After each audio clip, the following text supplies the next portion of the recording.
Intindi mo na lang si Lolo Hugo. Masyado lang siya nasaktan sa nangyari sa'yo. Tara, tara. Kain na tayo. Lagay mo na lang yan dyan. Magno, kain na. Kain tayo.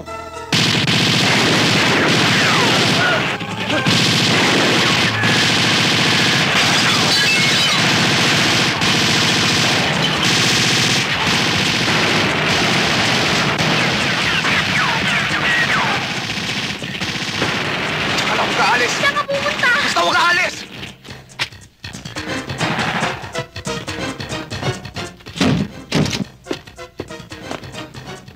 Tingnan niya.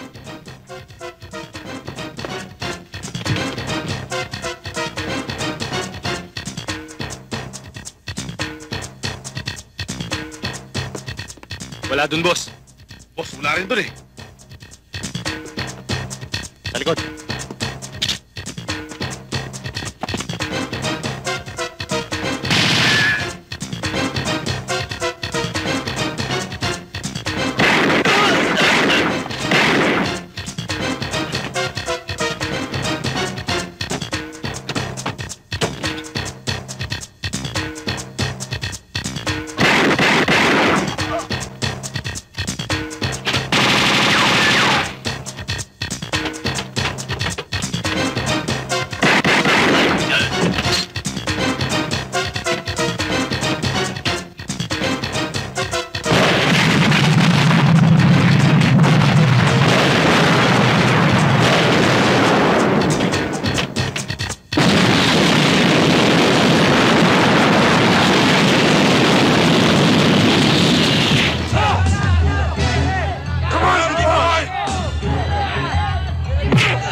Elsid!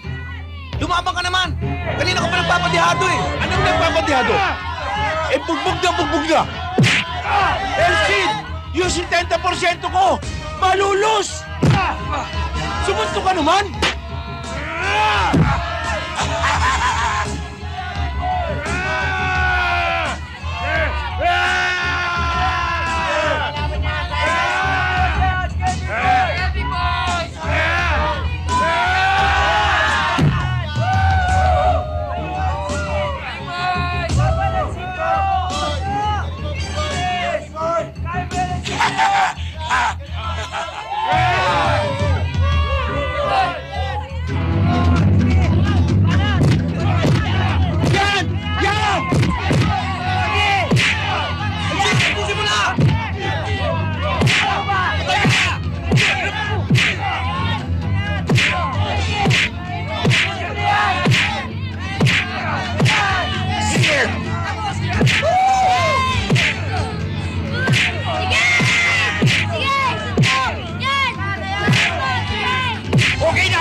Tapos!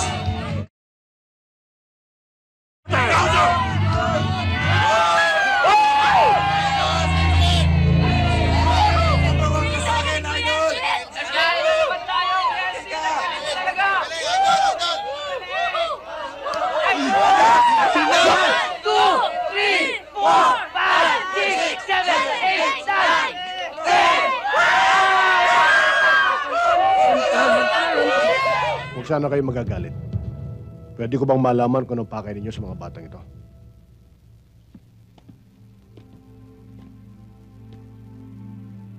Kung gagamitin mong utak mo, malalaman mo kung ano ang pakay namin. Malaki ang atraso ng mga magulang ng mga yan sa organisasyon namin. Sila ang pambayad atraso. Ba't di na lang sila aguluhin ninyo? Ba't lahat kami damay?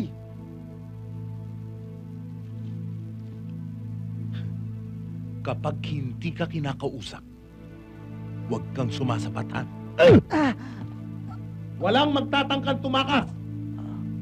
Tuwing alas 5 ng hapon. magkakaroon tayo ng head count. At kapag may nawalang isa sa inyo, 6 mampapatayin. Ang pinakamabigat na kasalanan nyo ay nagkataon na kayo ay mga anak ng may impluwensyang tao. Masalapi ang inyong mga magulang. At dahil doon, kapag kayo ang aming hinostage, kikilos kagad ang gobyerno. Hindi ba ganyan naman sa atin? Kapag ang ginulo ay may sinabi, nagre-react kagad ang mga nakaupo. Ang sa amin, ang gusto namin ay may release mula sa bilangguan ang aming puno. Kayo ang magiging kapalit. Kapag hindi kami pinagbigyan,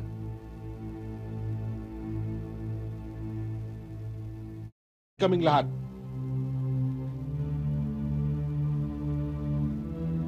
Sama-sama tayong sa gusaling ito.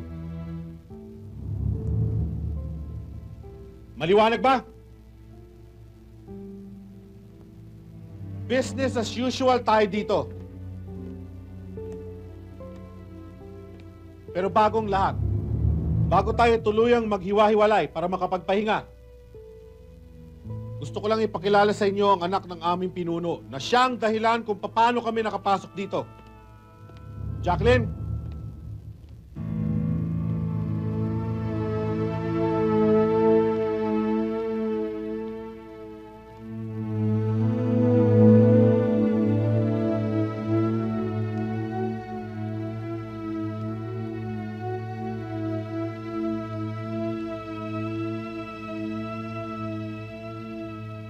I'm sorry guys. Ito lang ang tanging paraan.